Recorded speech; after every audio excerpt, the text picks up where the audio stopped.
Of all of the religions in the world, what makes you so sure that Christianity is the true one? You know, Jesus claimed to be something no other religious leader has ever claimed. He claims to be God. Then the next question would be, well, why should we buy into Jesus's claims, right? Because it's one thing for a person to claim to be God. It's another thing for him to prove that his claim is actually true. And that's where it all comes down to the resurrection of Jesus. Christianity stands or falls at the claim of the resurrection.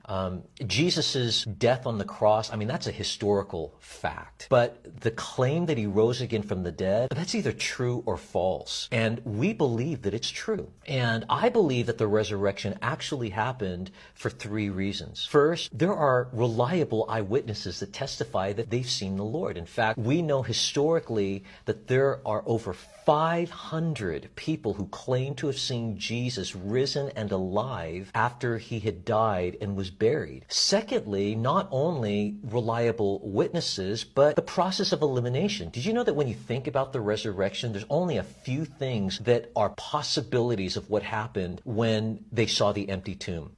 One possibility is that Jesus really didn't die on the cross. This is called the swoon theory. But we know that the Romans, I mean, they knew what death looked like. And Pontius Pilate made sure that Jesus was dead before he was taken off the cross and buried. And so he had a spear thrust into his side, and we know that blood and water flowed out. And the American Heart Association did a study on that, and they determined from that evidence that he died of a ruptured heart. So he literally died.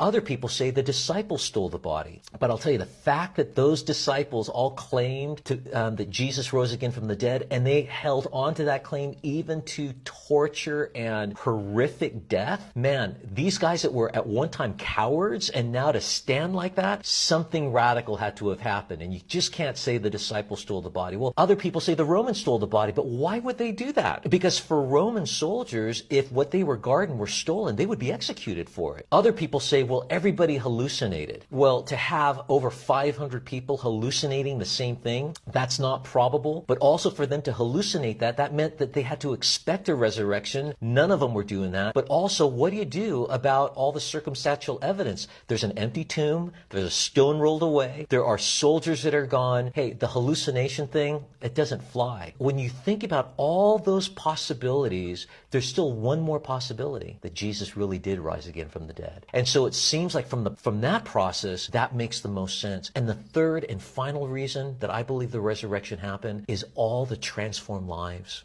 For the last 2,000 years, people that used to hate God and they were rejecting Jesus, and then they came to Christ and became radical servants of God. How do you explain that? Except that something powerful happened at the story of the resurrection of Jesus. So I believe that for those three reasons, Jesus rose again from the dead. And because he rose again from the dead, his claim to be God and the Savior of the world, it's legit.